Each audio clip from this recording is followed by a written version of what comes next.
Empezamos nuestro primer módulo de la capacitación y vamos a ver un poco el contexto histórico en el que un poco se forma nuestro eje central de análisis, que es siempre la perspectiva ecológica. Veamos que, por supuesto, las condiciones de salud y las condiciones que tienen discapacidad del desarrollo son parte de las características que vamos a evaluar, por supuesto, pero actúan en interacción con factores contextuales que pueden funcionar como barreras o como facilitadores. Esta es la perspectiva o el eje de la síntesis de lo que pensamos. Pero esto, digamos que fue cambiando, ¿no? De una mirada primero más médica, un modelo médico, un poco de un modelo rehabilitador, digamos, inicialmente hace un poco en la condición de salud, en las cuestiones de estructuras corporales, hasta llegar a una mirada que también es biomédica, pero también es psicosocial. O sea, esta mirada biopsicosocial está sintetizada en la CIF, en la Clasificación Internacional de Funcionamiento. Entonces el eje pasa a ser las actividades y la participación, y estas actividades y participación dependen de la condición de salud, pero también de factores ambientales y personales que son el conjunto de los factores económicos. Así llegamos a la CIF, ¿sí? Que ya tiene 20 años de publicación,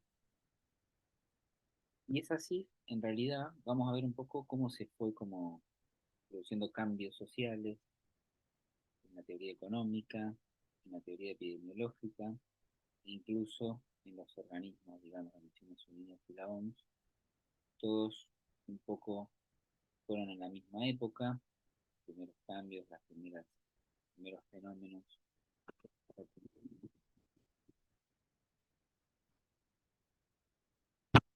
factores que mencionar. Por ejemplo, Naciones Unidas empezó a generar declaraciones, y acá tenemos una síntesis, lo cierto es que vamos a pasar rapidito, después podemos compartir este, un título que haga referencia a esto, tal vez no es el eje por mucho detalle, pero vamos viendo que las declaraciones fueron ampliando la definición, eh, fueron focalizándose en la necesidad de programas y planes, fueron focalizándose en grupos tal vez que estaban en más desventaja, como mujeres, como ancianos, como pobres, y fueron reconociendo primero el derecho y después la existencia de sujetos activos gradualmente, hasta llegar a la Convención Internacional de los Derechos de las Personas con Discapacidad y a la Convención de los Derechos del Niño. Si tuviéramos que sintetizar un poco el eje de la Convención es el respeto de la autonomía, y viene siendo desde siempre el reclamo en relación a la autonomía, bueno, la toma de decisiones, la participación activa, ¿sí? Entonces tiene que ver con la CIF, por supuesto la CIF hace poco en la participación. Si hablamos de la teoría epidemiológica, que es como muy importante, también ha ido cambiando, entonces partimos de ya de 200 años con una mirada más unicausal de los procesos de salud y enfermedad, a una mirada procesal que permite identificar estadios para ejercer prevención primaria, secundaria y terciaria, que es muy importante, pero ya en los 60 también llegamos a esta mirada, digamos, como sistema, ¿no? Y esta mirada social.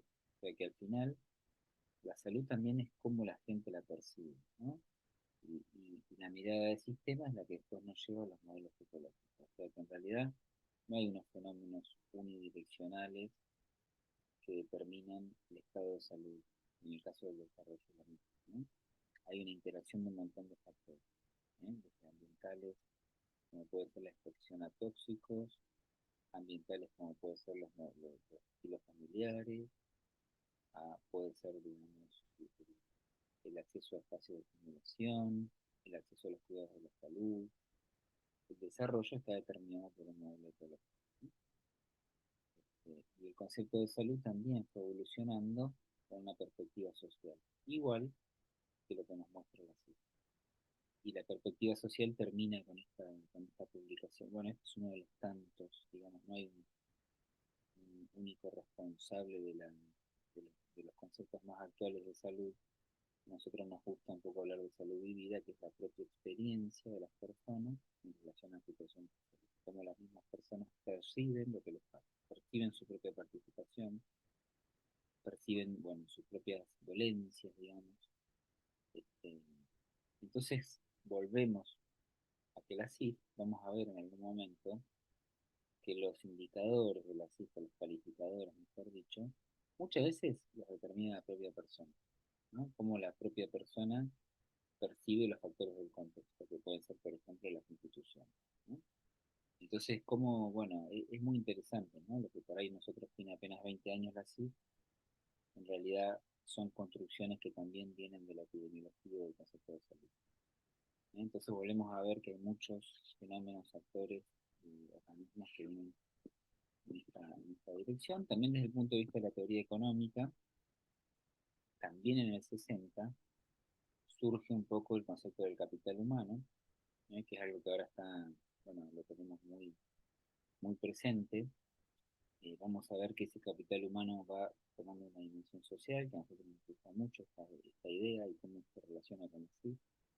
El capital humano principalmente, inicialmente, fue como medido en términos de capacidad intelectual y posteriormente en términos de otras capacidades no intelectuales, que es lo que nosotros en desarrollo tal vez hablamos de temperamento, persistencia, tolerancia, ¿no? Factores más blandos. Entonces también volvemos a lo mismo, ¿no? Como lo que nosotros tal vez estudiamos dentro del desarrollo infantil, aquellos que estudian la teoría económica y que tal vez se centraban dentro de la teoría económica en el capital humano, también fueron viendo de manera similar variables más blandas, variables que tienen que ver con la personalidad. Ya no solo nos interesa el nivel intelectual o el nivel de desarrollo, sino también el temperamento, el estilo de comportamiento, ¿no? Que también influye, ¿no? El capital humano, por supuesto, desde el punto de vista de la teoría económica, bueno, lo que la economía, digamos, vamos a decir que es una ciencia tal vez más dura, entonces busca este, el rendimiento laboral, ¿cierto? Busca un poco que las personas o que las intervenciones tempranas impacten positivamente en el aspecto económico, en el sentido de que las personas produzcan más y en todo caso también bueno, no generen costos excesivos. Pero esta idea inicial de capital humano fue evolucionando a capital social también, que quiere decir que qué grado de cohesión, riqueza colectiva, bueno, por otras disciplinas, qué grado de cohesión social tienen las personas, qué sentimiento de pertenencia, ¿eh? Y este capital social se correlaciona con el acceso a la salud. O sea que al final, lo que tal vez al principio era una cuestión más clásica de la economía, que era, bueno, si invertimos en los primeros años, eso es más barato que luego, esos mismos conceptos fueron evolucionando hacia que nos interesa no solo la capacidad cognitiva, como nosotros en desarrollo nos interesan las características personales, y no solo eso, sino que nos interesa además el capital social que hace a las sociedades más justas. Fíjense, estudios que miden autopercepción de cohesión social y autopercepción de salud, que hay una correlación directa, o sea que aquellas personas que se consideran, digamos, más insertas y más representadas por otras personas, también se autoperciben con mejor estado de salud. ¿Sí? Hay varios estudios, no vamos a pasar rapidito, pero tal vez esto es como para que quieran pues, ir a leer un poquito más. ¿Sí? Y esto es lo que vemos mucho, ¿no? En las publicaciones, que es la tasa de retorno, ¿no? Pero por ahí nosotros queríamos mostrar que el retorno no es solamente que después salga más barato, sino que es mejor para el desarrollo social, invertir en los primeros años. Entonces acá, a través de fórmulas matemáticas, digamos, los economistas calculan que la inversión en esos distintos estadios tiene esa tasa de retorno mucho mayor cuando se produce en las edades preescolares. Y similarmente la curva que proponen es el porcentaje de lo que hay que invertir. Es similar pero visto de otra manera, ¿no? Por supuesto esto justifica los programas.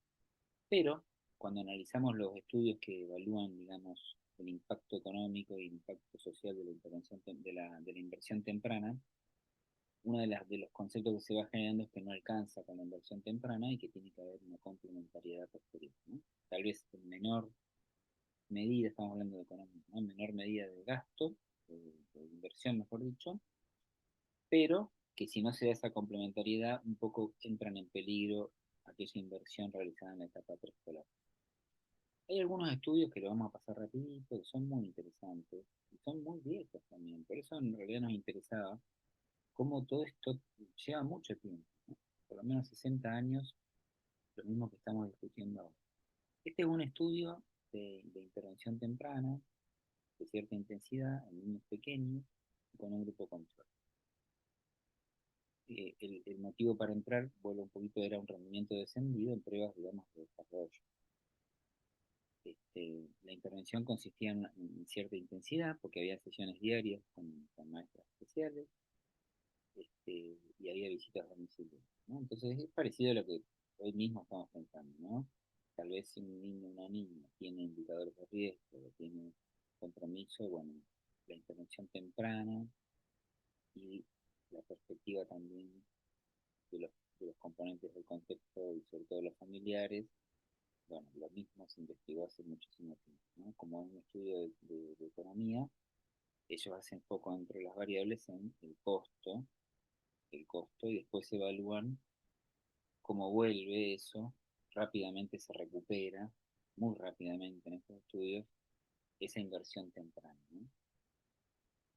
En este caso, el grupo de estudio, que era el grupo que recibía la intervención, que era la asistencia a lo que sería un espacio de atención temprana de calidad y de orientación familiar, bueno, mostraba mejor rendimiento en pruebas de desarrollo, que después se equiparaba, pero esta es la variable intelectual. Después vemos que a pesar de que se equipara el rendimiento intelectual, un poco lo que pasa a largo plazo igual mantiene como un impacto positivo, ¿no? Y esto tiene que ver con las otras variables no intelectuales. Fíjense la necesidad de educación especial, completar los estudios, ¿no? En algún momento recibir asistencia social, el ingreso económico, la casa propia, bueno, etcétera. En todos los casos, el programa muestra una efectividad muy importante, ¿no? Y esto es delincuencia en distintos tipos de definición, ¿no? Otro estudio similar, pero tal vez más intensivo y más temprano, en el que se centraba no por tener un rendimiento bajo, sino por tener factores de riesgo socioeconómicos. Bueno, es un poco más complejo porque tiene 4 grupos porque hay como un intercruzamiento, pero los resultados también son potentes, ¿no? Acá entraban los chicos, las niñas más tempranamente, en un programa de similares características intensivo, y acá se ve el impacto en el cociente intelectual, más sostenido, ¿no? Eh, Otras medidas de resultado, el logro de lectura, el logro de cálculo matemático, y también medidas más a largo plazo, ¿no? De distinto, en relación al, al éxito, digamos, en la educación, incluso factores como tabaquismo, que lo previenen, ¿no? Y bueno, completar estudios, ¿no? También, digamos que tiene un efecto bastante importante. O sea que también otro, más novedoso tal vez para los que estamos en salud, otra de las perspectivas que apunta un poco en la misma dirección es la teoría económica, la teoría del capital humano, que va evolucionando hacia el capital social, que incluye variables no cognitivas y que demuestra la importancia de la intervención temprana. Otro de los actores, en este caso la Organización Mundial de la Salud, también, obviamente, la Organización Mundial de la Salud termina publicando la CIF, pero comienza, perdón, vamos a volver un poquito, fíjense qué interesante, estamos hablando de la década del 60, de los primeros movimientos es justamente de las personas, ¿no? Que hoy independientes, ¿no?